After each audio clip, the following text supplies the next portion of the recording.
18、22嘅觀眾大家好，我係飲食作家呂家俊。我諗我係慢慢咁中意食嘢。我諗好，我唔知咧。我自己本身唔係一個一出世就好中意食嘢或者研究飲食嘅人。Even 我可能大學嘅年代或者啱啱畢業嘅時候，其實我都冇認真去研究飲食嘅。咁但係我可能最開始嘅時候係嚟自於喺飲食男女工作啦，即係喺一間飲食雜誌裏邊嘅工作。咁你基本上係唔能夠唔識得飲食咯，即係你就會嗰陣時開始，你就會慢慢研究啦，慢慢睇啦，然之後去學一樣嘢。你當係一個學一樣專業一樣啦，或者你學日文，你學西班牙文，你學揸車一樣，你學咩為之飲食咯？因為我覺得其中關鍵就係你能唔能夠專業去做一件事情啊？即係譬如如果我做寵物版，我做寵物雜誌，咁我哋要認識寵物噶嘛，我哋要知道貓啦、狗啦或者唔同嘅寵物佢嘅特性係啲咩嘢啊，養佢哋啊，陪伴佢哋啊，究竟係點一回事？你要學嘅，即係飲食個 case 都係一樣嘅啫，或者我係做其他版面其實都一樣。你能唔能夠專業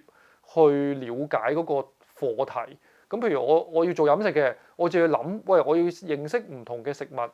譬如佢嘅起源啦，佢嘅做法啦，做嘅人係點樣㗎啦，食嘅味道係點樣，佢結構係啲乜嘢啦，佢原理係啲乜嘢啦，咁我就會一層一層咁樣慢慢開始去了解佢㗎咯。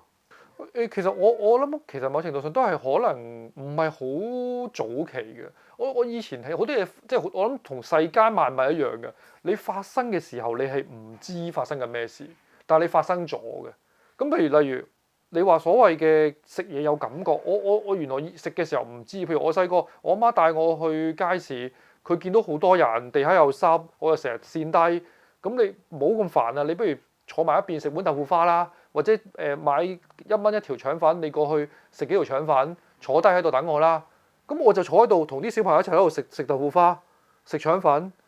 其實我唔知道嗰陣時係開心唔開心嘅，我淨係知道阿媽總之出咗去，我就坐喺度食啦。我完全唔知道開唔開心。但係而家諗翻咧，原來嗰陣時係幾開心嘅時間嚟㗎，原來幾開心嘅日子嚟㗎。即係例如我中學年代，如果成班同學一齊喺大排檔，可能叫個豬扒飯咁樣，或者我食個沙爹牛肉麵。好簡單嘅，其實典型香港嘢食嚟㗎。飲杯奶茶，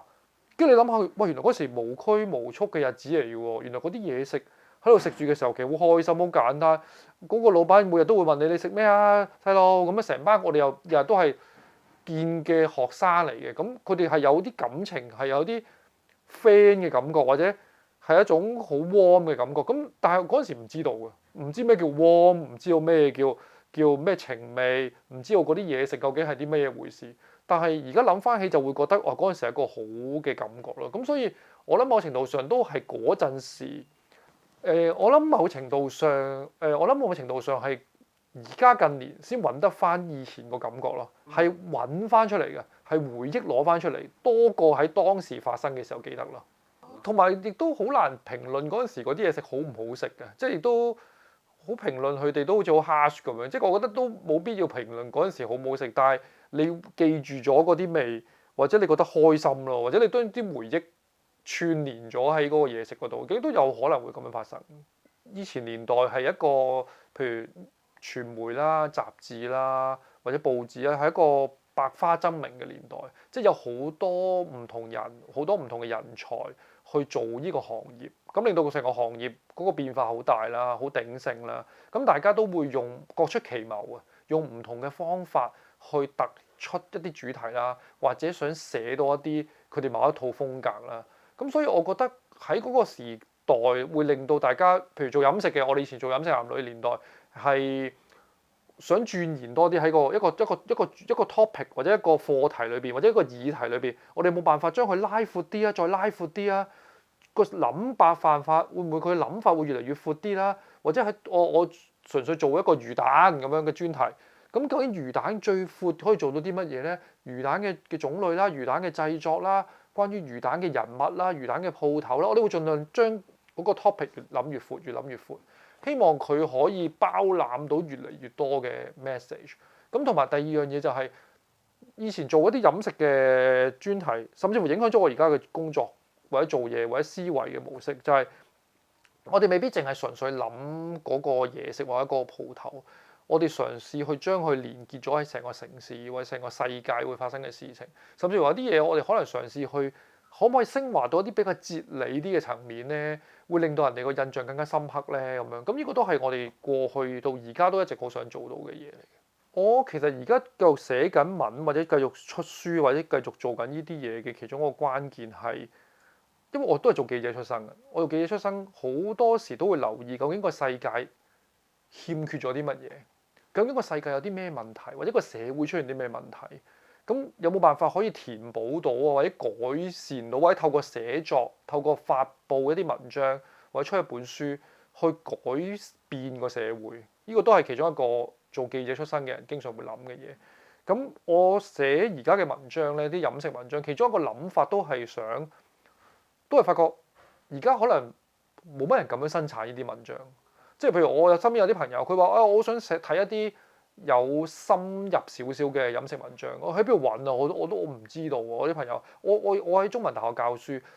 啲學生都問我哋㗎，我成日都話而家啲嘢全部冇營養，咁究竟有營養嘅嘢喺邊啊？咁啊，佢哋好感慨，究竟成日個個都話我哋睇嗰啲嘢冇營養，咁邊度可唔可以話俾我聽邊度有營養嘅嘢啊？咁佢哋都會咁樣諗嘅，咁所以我個心態就係，喂，可唔可以生產到一啲有營養啲嘅嘢啊？唔好話好有營養啦，即係至少係冇咁廉價嘅嘢啦，或者係一啲你睇完有啲益嘅，或者睇完之後你會有一個思考嘅深度嘅，你會諗到少少嘢嘅。咁我希望我哋而家寫嘅飲食文章係可以去到呢個位咯。咁所以我有陣時我寫完一啲文章啦，我睇嗰啲朋友佢唔係純粹中意飲食嘅。我有啲朋友中意做藝術嘅，佢覺得睇完嗰文，對我佢可以影響到我創作一啲思維嘅諗法，會唔會我平時諗咗喺個太固有嘅框架裏邊咧，會睇完你咁講，原來有一個食物可以思考到好遠嘅，咁原來我做一個藝術創作都可以思考到好遠，有陣時係唔同界別嘅人都會有自己嘅一套睇法咯。我覺得而家一個都幾大嘅問題嘅，其實我覺得香港。飲食嘅資訊嘅錯誤傳播咧係非常之快，同埋非常之多，同埋非常之大嘅。即係我經常上網睇到一啲即係網上嘅評論啦、食評又好啦、睇法又好、感受又好啦，其實好多錯誤嘅資訊嘅，而好多人將錯誤嘅資訊當咗真咁樣傳嘅，即係都去到幾危險嘅階段。其實即係大家亦都當喺網上睇到嘅所有嘢，都好似係啱同埋真咁樣咯，咁甚至乎我見到好多人，譬如網上，我覺得網上其實佢係一個好善，即係一個好好嘅媒介去傳播資訊，正唔正確係另一回事，但係佢係一個好嘅平台，去作為傳播資訊。第二樣嘢，我覺得佢係一個好好嘅平台嗌交嘅，網絡世界真係好適合嗌交啊！網絡世界如果你想掀起嗌交咧，係好容易嘅啫，你基本上。一句半句已經砰砰砰砰砰，或者你本身唔係諗住嗌交咧，最後都好多人嗌交咁樣嘅。而嗰個嗌一輪之後咧，其實你有冇得着咧？或者係咪有一樣嘢生產到出嚟咧？或者係咪大家有一套好大嘅哲理或者好大嘅睇法，一定要辯論成功？但係都唔係喎，好似大家都係想情緒發泄咗就得㗎咯喎，咁樣就完咗。咁喺飲食資訊個 case 都係一樣嘅，大家都喺一啲錯誤嘅位，佢哋會將兩個錯誤嘅互相鬥拗，但係其實兩樣都錯誤，都會有呢個情況。咁我唔知道仲有冇辦法可以撥亂反正嘅。我唔樂觀嘅，我唔樂觀。我相信都會繼續係喺更大嘅泥漿裏邊摔角混雜咁樣嘅。我會相信嗰個市場唔會有，所以我自己本身。點解會堅持繼續會做出版咧？譬如我自己點會開一間公司做出版？我自己點會 keep 住寫作？點解我會喺書店繼續做一啲活動咧？去討論一啲課題咧？我反而覺得喺個真實嘅世界啦，喺書籍個世界啦，出版個世界咧，冇咁多呢啲情況。即係我做活動，如果有人唔認同我嘅意見，可以攞出嚟辯論，大家討論完係比較理性啦，係真係討論到啦。好少咗出現好似網絡嗰個情況嘅喎，好少我喺真實個世界見唔到，喺網絡我經常見到，但係我真實世界我唔會搞活動出嚟，有人喂呂家壯呢個講嘢錯嘅，我哋一齊群起出嚟攻擊你咁樣，或者佢哋嗰個 point 好 strong 嘅，好強，我亦都唔介意嘅。大家如果好錯，原來我發覺我錯嘅，你嗰個好啱喎，我係完全唔介意。但係喺真實世界裏邊係，我覺得所有嘢比較合理啲嘅，即係無論大家講嘅嘢啦、提出嘅意見啦、討論啦，全部都合理啲。咁所以我而家都係會偏向於繼續喺譬如喺書本啊、出版啊、書店啊呢幾個媒介裏邊做呢樣嘢工作咯。咁我覺得起碼可以令到個社會上有一部分人先明白到一啲啱嘅飲食資訊先，佢了解到真實嘅飲食資訊係咩回事咯。都越嚟越嚴重添，可能都會即係可能香港，即係以前喺香港，譬如我由細到大，我可能喺大排檔飲奶茶、食沙爹牛肉麵咁樣，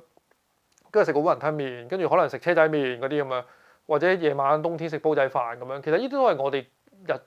即係日常香港人會經常食到嘅嘢。咁曾經過去我生存咗40幾年，我過去唔覺得呢啲嘢係會冇咗㗎，我唔會覺得會冇，即係我覺得好隨便就會食得到。咁但係近呢幾年特別會覺得，我分分鐘下年會完全冇晒，我都唔驚訝㗎。即係我覺得嗰個香港嘅轉變太快啦，亦都唔係一般人可以控制到嘅範圍裏邊。個世界嘅轉變嗰個潮流同埋發生嘅事情唔係我哋可以控制得到，所以我而家都係有預感。即係譬如喂，我可能2年之後香港係冇人食雲吞麵嘅，可能即係唔出奇，我唔覺得係驚訝嘅事情嚟嘅。當即係日日都會發生咁嘅事情，咁所以我反而我都覺得係即係香港嘅味道其實可能未來喺50年之後好多嘢都消失咁樣咯。我而家係有啲慘嘅，我而家覺得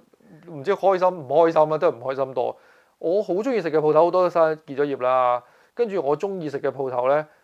就來來去得剩翻嗰幾間咁樣嘅好似。跟住就成日去某幾間啦，總之諗唔到食飯咧就去嗰幾間啦。咁啊食食下都係來來去去某幾間。咁有時因為工作會發掘一啲新嘅鋪頭，都會即係因為要工作啊嘛，所以我都會試好多鋪頭，都會覺得唉，越嚟越揾好嘅嘢食咧係唔容易啊，即係唔容易。而家好似即係譬如我好中意食白粥咁樣嘅，好中意食白粥，我想揾一間真係好認真煲得好好嘅白粥咧，哇好難嘅，原來好難揾咁樣。即係以前可能幾蚊一碗、10蚊、8蚊一碗嘅白粥，即係10零蚊。而家唔得，我可能要去一間好高級嘅酒店中菜廳食得過一個好嘅白粥咁樣。咁我覺得好慘啦，即係好似要揾一間好鋪頭好難。咁但係我覺得香港個問題幾大嘅，即係我覺得唔係淨係租金嘅，即係大家我覺得租金喺香港咁多年都咁貴嘅，即係以前80年代都係貴嘅，對於嗰陣時嘅人嚟講。我覺得租金永遠都係咁貴，又唔可以淨係賴晒租金。我覺得似乎有一個更多更大嘅問題喺背後咯。咁所以我覺得香港揾食係而家係困難嘅，我覺得係。又好怕有陣時講話，呢個以前啲味好過而家嘅，以前好食啲咁樣。我又覺得好難去咁樣比較嘅，因為你覺得以前好啲，某程度上可能係一個錯誤嘅記憶嚟嘅。記憶係唔可靠嘅，我覺得。咁所以我哋好難完全咁樣絕對比較。而我覺得變化係一個永遠控制唔到嘅嘢嚟，或者係一個一定會發生嘅事情嚟。即係你就算我今日揾翻同一間供應商買翻同一嚿牛腩翻嚟煮，你都覺得唔同嘅。即係同30年前佢養嗰隻牛都唔同啲啊！佢嗰隻牛食嘅草，佢呼吸嘅空氣，其實所有嘢都唔同咗。就算一棵果樹種咗幾十年嘅出產同而家嘅出產個水果都唔同咗，所以我哋好難去完全攞以前同而家去做比較咯。咁所以我覺得所有嘅味道係都會係隨住時間會改變嘅。大家樂都話自己蝕錢啊，大家樂都話冇蝕錢啊，所以你諗下，如果個體戶其實即係個體嘅餐廳點樣經營啊？我相信都係一個更加困難嘅，基本上。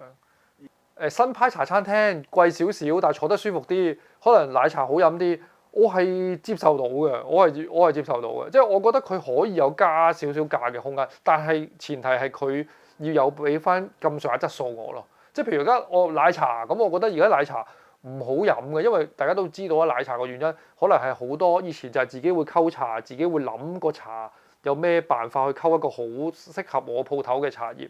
咁然之後，而家唔係嘅，而家就係一式一樣，供應商一罐罐俾你溝好晒㗎啦，全部啲大公司都用我呢隻㗎，咁變咗間間鋪頭個味一模一樣，呢個其一。第二樣嘢就係佢哋用靚嘅茶葉個比例係比較少咗而家，因為當你租同埋人工全部都冇得減嘅時候，咁我咪唯有從 food cost 嗰度減咯。咁好多時都會用一啲渣嘅嘢。咁譬如我覺得譬如一杯奶茶而家廿幾蚊一杯，如果佢能夠做一杯好香好滑，好有茶味，我絕對可以俾30幾蚊飲，甚至乎40蚊一杯。我飲杯咖啡都40蚊啦，係咪先？有啲40蚊咖啡啲豆好渣嘅啫嘛，其實嗰啲係咪先？我飲杯 Americano 啲豆好渣嘅啫嘛。咁我飲杯奶茶，如果可以坐一陣傾下偈同朋友，40蚊我完全可以俾嘅。即係我覺得香港食物有一啲嘢有可以抬高少少。如果你俾我揀。如果佢能夠抬高少少價錢之後，嗰間鋪頭係生存到嘅，我絕對願意俾嘅，我願意。我覺得係可以有咁嘅空間。重點係我哋會唔會欣賞到佢咯？即係佢有冇一啲能夠欣賞到佢哋呢種食物嘅人咯？即係譬如我覺得白粥咁樣，以前賣10蚊碗、8蚊碗咁樣，咁如果佢真係煲得好嘅，佢賣20蚊碗，我覺得完全冇問題嘅。如果佢真係好足料，唔係開粉嘅，唔係開生粉水，佢真係米咁煲出嚟，我覺得我係願意俾多一個錢，而事實上呢種食物亦都對某一部分有需要嘅，唔係淨係好唔好味咁簡單，佢哋都有需要。咁所以我係願意，我係亦都覺得可以將香港嘅食物提升到高少少嘅層次咁咯。或者可以你用心做，然後個市場回饋翻俾你。係啊。正如你呢度所講，我哋而家都唔肯定究竟係唔係嘅，即係而家究竟。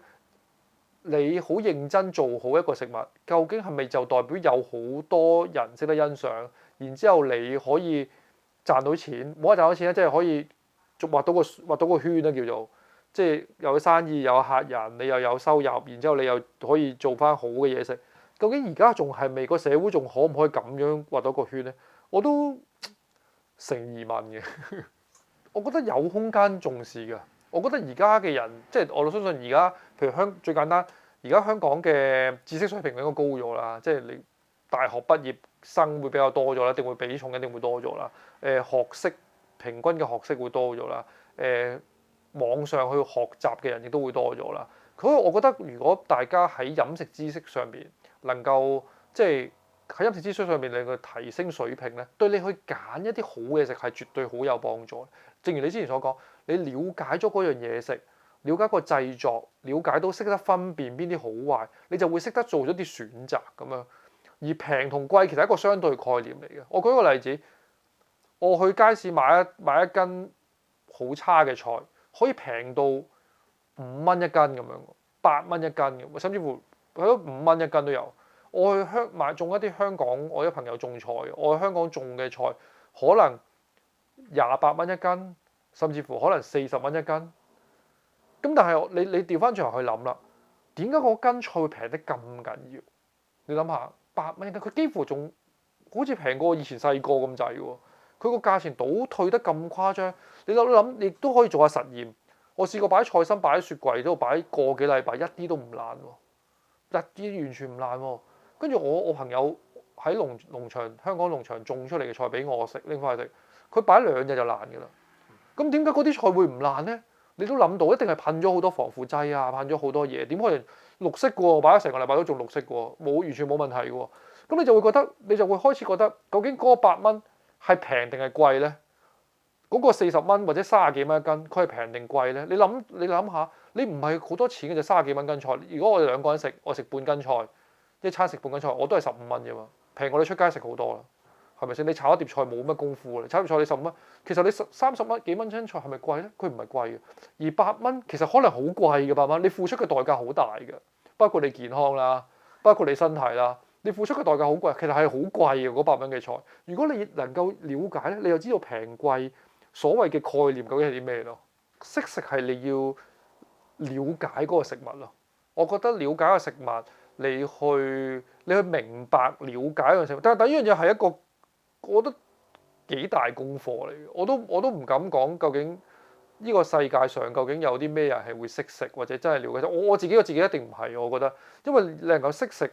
你係要了解每樣食材啦，你要知道好多嘅做法啦，你要去懂得個食物啦，你要識得享受個食物啦，好多功夫，仲要係世界咁多同飲食相關嘅菜系啦，咁多嘢食啦，你要了解晒，其實係幾難嘅，我覺得。咁我覺得嘗試去盡量去了解，或者去從中揾多啲興趣咯。不過我覺得而家大家判斷識食係另一個方法㗎。我覺得大部分人都係從網絡上嘅觀感嘅，即係當嗰個人日日 post 好多嘢食嘅時候，你就覺得哇呢個人食好多嘢喎，識好多嘢喎。即係我覺得佢某程度上同一種觀感嘅，因為譬如我成日都 po 啲同香港嘢食有關，咁我亦都有朋友問我，哇你係咪完全唔食外？你係唔食西餐㗎？你咪唔食西班牙嘢㗎？你係咪完全唔識嗰啲嘢㗎？咁就即係大家就會從一個咁嘅觀感去直接去諗一個人咯。咁我覺得大部分而家對於識食嗰個判斷係嚟自於嗰度。咁但係喺我心目中其實係對一個嘢食嘅了解咯。其實我係乜都食㗎，基本上我譬如我好中意食西班牙菜，我好中意西班牙菜，我好中意食意大，我基本上食沿住地中海一帶嘅國家，即係拉丁語系嘅國家我都好中意嘅，即係意大利啊、法國啊、西班牙嗰啲我都好中意。咁另外我好中意試新嘢，因為都係因為工作關係好試新。但係我通常寫好多香港嘢，個原因係因為覺得香港嘢食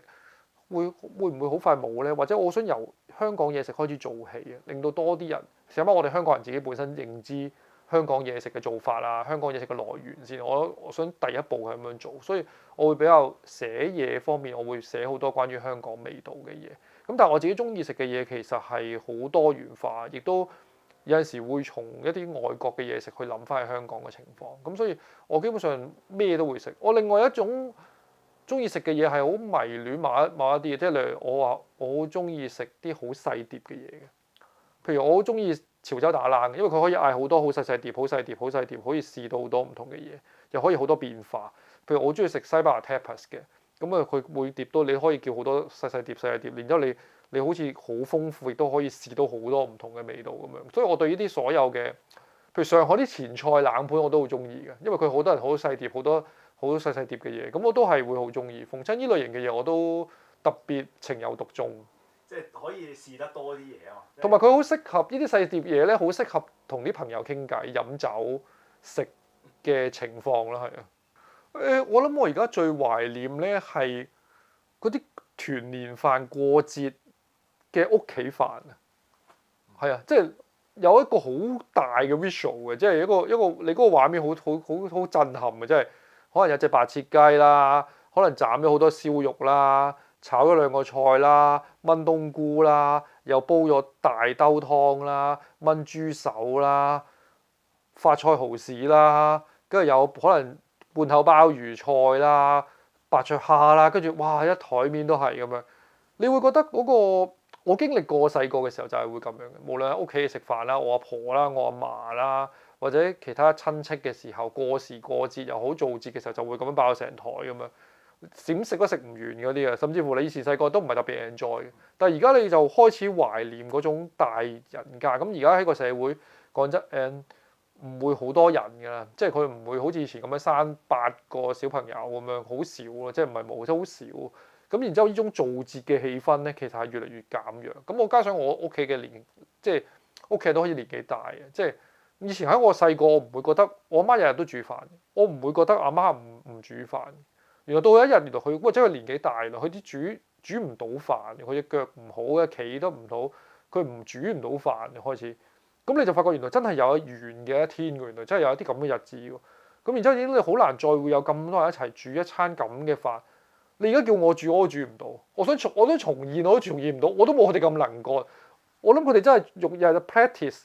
先至整到，你諗下，你淨係 time management 啊，你點樣去每碟上到菜都係暖嘅，唔好講熱啊，暖都難啊！你諗下，你話嗰度10道菜喎，你整得邊樣先啊？我整4樣餸，我都覺得艱難。同一時間，如果5個人食飯，我整4個菜，或者4個人食飯，我整5個菜，你叫我全部都整得熱嘅，有啲係整好咗翻熱，我都個爐頭都未必有咁多位。所以我覺得佢哋係非常犀利嘅，無論管理係即係人才嚟嘅。咁所以我覺得希望團年飯有機會即係復興翻，亦都係我記憶裏邊一啲好好嘅日子嚟嘅。係啊，最後都係全部去酒樓食㗎啦。所以我都覺得可能，我成日講笑，我都覺得可能拜山同埋團年造節都可以網上搞掂㗎啦，遲啲應該真係網上撳兩個掣就拜咗山嗰啲咁樣㗎啦。年紀大啦，即係好追求造節啊團年嘅一代人咧，其實都年紀有翻咁上下，咁所以大家都老啦，即係開始煮唔到，大家都會揀，譬如出落街樓下酒樓食，咁嗰啲酒樓可能有好多時都係好 standard 啊，啲味好平庸啊，然之後好罐頭嘅嘢食啊，好預製啊，咁你其實你就算即係大家仲在坐喺度團年，但係啲嘢食係失咗一陣風味，係冇咗嗰種開心感覺嘅。我覺得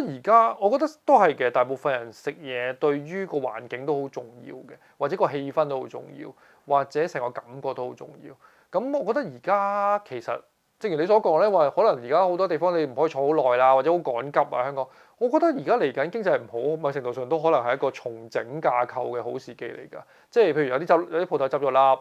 咁然之後你啲人又要重新諗下，究竟你出街食，可能而家好謹慎嘅使錢。大家都哎呀，我而家冇錢啦，我翻屋企住啦。佢唔係一件壞事嚟㗎，可能係一件好事嚟嘅。我覺得可能係一個重整香港成個架構、重整大家人生嘅時候。我屋企煮，跟住我出街食，我就會使得謹慎，我就會揾一間好好食嘅鋪頭。咁就汰弱留強啊！你真係出邊做得認真、做得好嘅嘢食嘅地方，一定會有人支持。你做得唔好嘅時候，就自然會被淘汰。咁如果重新整理過，好多人都喺屋企煮得多，你又會了解喎。譬如我屋企煮意粉，喂，原來好容易嘅啫喎，跟 recipe 上網跟住整唔難整喎。原來我樓下有間仲差過我喎，但係佢收我158蚊喎，我自己整30蚊搞掂，我又整得好食過佢添喎，分分鐘你就開始唔落去樓下食喎，而佢又可能要諗，咦冇人嚟食喎，我會諗辦法，可能會有啲再手工啲啊，再特別啲啊。再好食啲啊，定係點樣？佢可能又要諗辦法嘅。咁呢一樣嘢其實某程度上可能對成個香港嘅飲食生態未嘗不是一件壞事嚟嘅。我覺得而家香港人對香港嘅嘢食係喜愛嘅。我覺得佢哋係中意嘅。我覺得佢哋係即係譬如好香港特色嘅嘢，譬如我好佩服嘅蛋撻咁多年嚟歷久不衰。個個都好中意，任何階層、任何年紀嘅人，而且佢個價錢仲係保持住一個好平嘅價錢，8蚊一個蛋撻，10蚊一個蛋撻，咁多年冇乜加過價咁樣，或者都仲係一個大家都可以 affordable 嘅價錢。咁我覺得佢係一個幾好嘅食物。咁譬如好多嘢食，我覺得香港而家大部分人都有個意識，或者都覺得香港嘢食係好難做得好㗎啦，亦都願意俾到價錢嘅。咁所以我覺得譬如好多譬如車仔麵喎，好瘋狂喎！大家100蚊食碗車仔麵都冇問題㗎，而家係啊。咁即係然之後好，我覺得大部分香港人係有呢個意識嘅，去到呢樣嘢食係。只不過我覺得開始要諗究竟點樣將呢啲嘢食去向上發展啊，即係向上發展。即係我覺得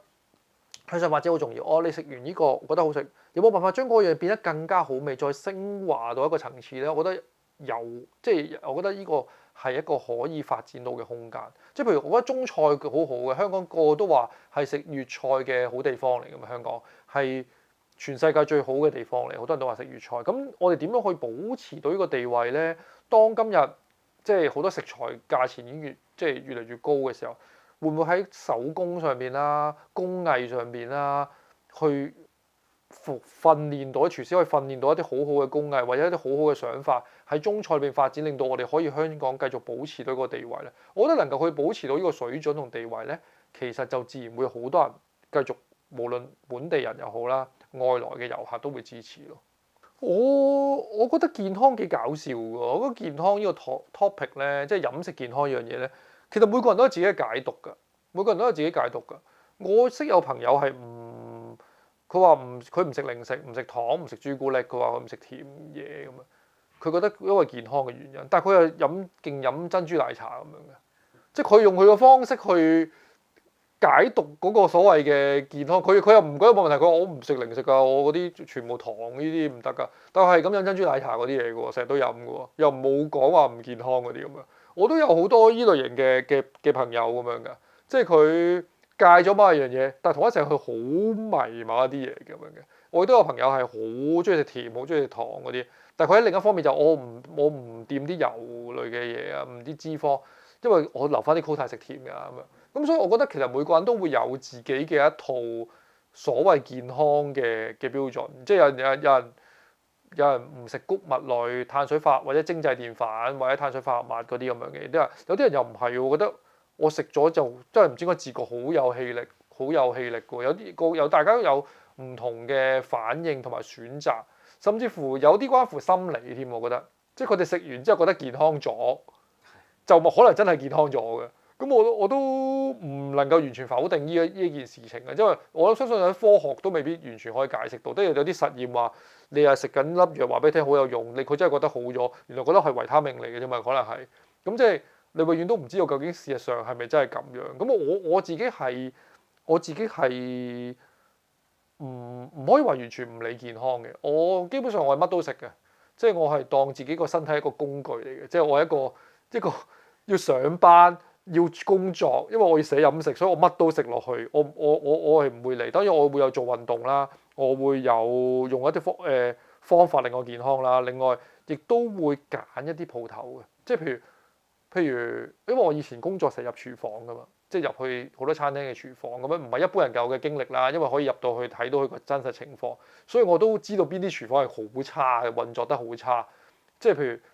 頭先你有個同事話唔中意食牛腩咁樣，我話佢牛腩有啲騷味。牛腩騷味個原因係嚟自嗰啲牛嘅油，可能佢燜嘅牛腩嘅時候，佢冇撇走好多油，佢冇起嗰個肉清走嗰啲油。咁嗰啲油其實係一定唔好嘅，係好混濁啦，好垃圾啦，其實係污糟嘅味道嚟。咁其實如果做嘅人佢攞走晒所有嗰啲油咧，其實就冇嗰啲唔好嘅味道。咁呢啲位其實可能喺我因為入過好多廚房啦，咁我揀餐廳嘅時候我都會揀一啲佢哋處理得好好嘅位，因為我覺得佢個門面佢嘅廚房如果管理得好，代表佢對啲嘢食係好重視、好認真，咁所以我揀嘅餐廳都會揀類相同嘅咧。我覺得而家飲食嗰個世界其實都算係一個大家都能夠付出金錢去買到嘅一個享受嚟嘅。所以我唔反對大家用幾多錢去食，因為我覺得就算全香港、全世界最貴嘅任何一間餐，即係嗰啲餐廳，可能係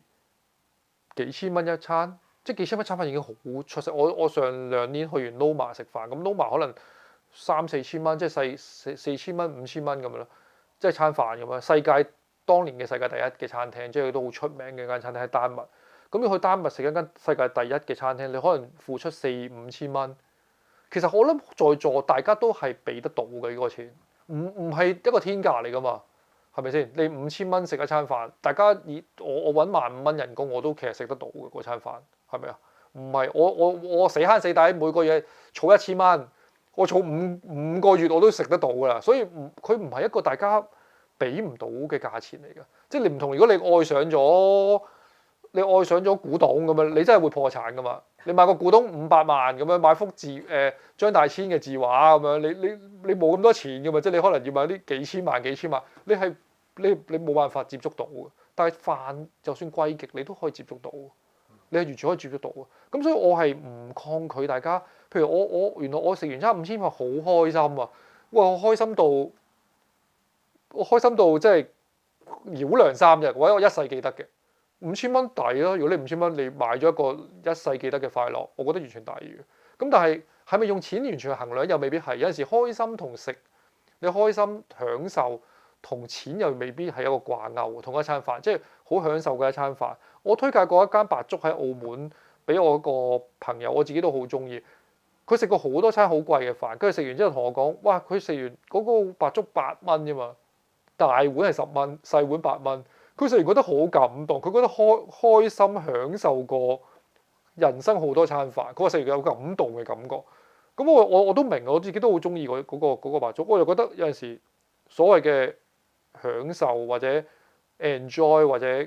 嗰種感覺，其實有陣時都未必完全 exactly 同錢係掛咗鈎嘅。係啊，即係如果你即係5000蚊食嗰餐飯，你係喂真係好享受嘅，或者你真係一世記得到你死嗰日，原來你話。哇！我原來嗰日嗰餐飯咧，我真係好記得，好開心，即係嗰個味道我都係一世記得嘅。咁我其實5000蚊唔係貴喎，其實真係你諗下，你好難都買到一個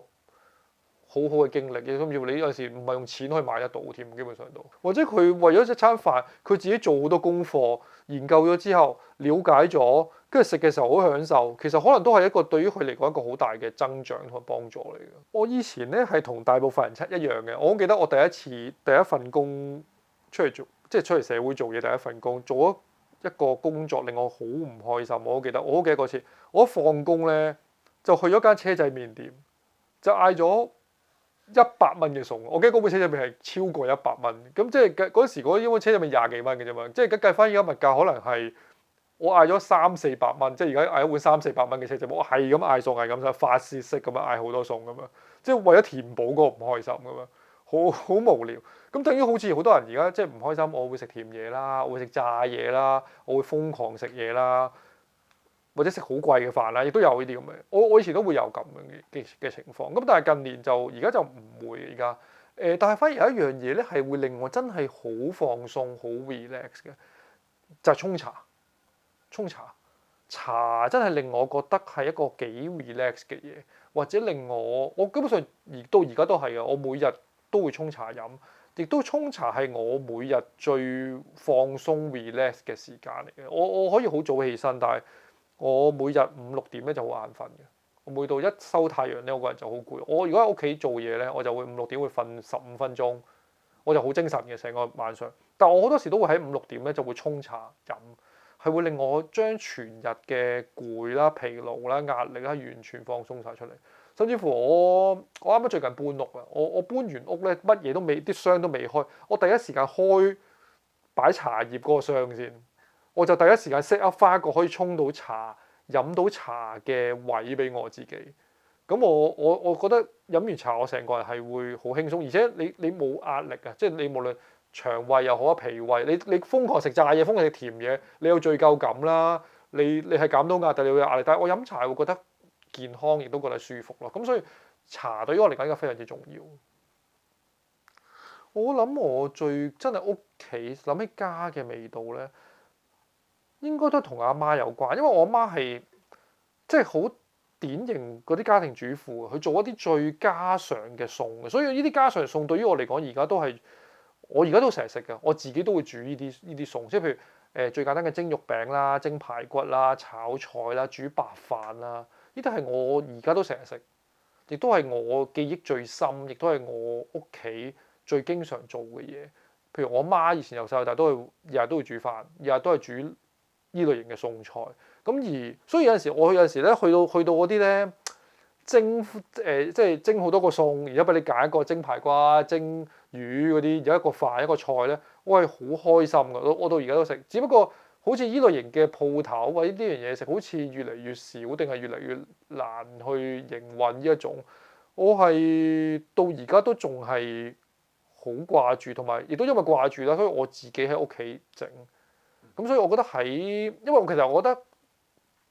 喺屋企自己煮飯啦，自己煮嘢食咧，係令到你個屋企似一個屋企嘅地方。即係當你諗下，你最簡單，你長期買一啲預製嘢食啦，買外賣翻屋企咧，你覺得嗰個屋企唔係一個好完整、好温暖嘅屋企。當你有去保持住每日去煮飯食，坐喺度食，然之後你有屋企人又好，你自己食又好。你都會覺得嗰個屋企係一個好完整，而又有一種生命力嘅屋企咯。